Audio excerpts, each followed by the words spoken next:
বন্ধুরা কথায় আছে কনফিডেন্স ভালো কিন্তু ওভার কনফিডেন্স ভালো নয়। ঠিক সেই ওভার কনফিডেন্সের মাসুল দিতে হলো আজকের ইস্টবেঙ্গল দলকে। তো এক্ষেত্রে কিন্তু পাঞ্জাব ইস্টবেঙ্গল ম্যাচ ছিল, সেই ম্যাচ সম্পর্কেই কথা বলবো। ওয়েলকাম করছি বন্ধুরা এই চ্যানেলে আরও একটা নতুন ভিডিওতে। সো বন্ধুরা ভিডিওটা চলো শুরু করা যাক।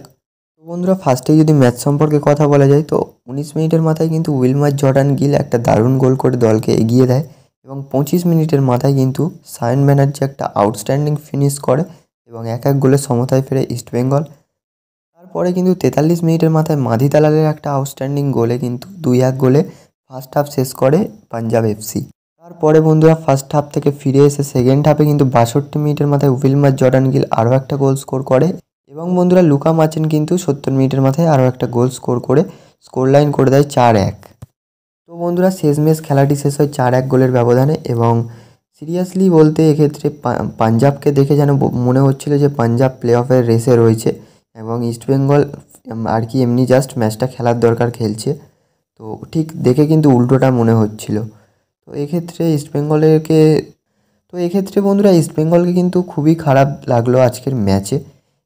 তো বন্ধুরা অবশ্যই কথা বলবো কিন্তু মাধি দালালকে নিয়ে। তো মাধি দালালের আগে অবশ্যই গ্রেগ স্টিওয়ার্ট কিন্তু একটা সিজনে 10টা অ্যাসিস্ট করেছিল এবং এই সিজনে কিন্তু মাধি দালাল একটা সিজনে 10টা অ্যাসিস্ট প্রোভাইড করলো।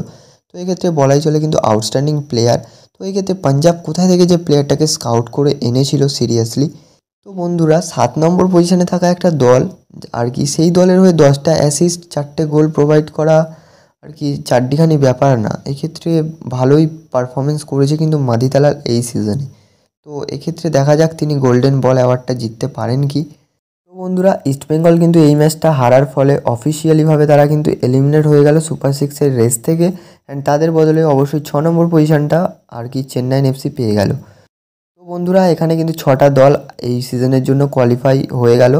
মোহনবাগান, মুম্বাই, ওড়িশা এফসি, গোয়া, চেন্নাইন এফসি এবং কেরালা ব্লাস্টার এফসি। তো বন্ধুরা আমি কিন্তু এই ভিডিওটা এখানেই শেষ করছি। দেখা হচ্ছে বন্ধুরা পরবর্তী ভিডিওতে। Thanks for watching and keep supporting.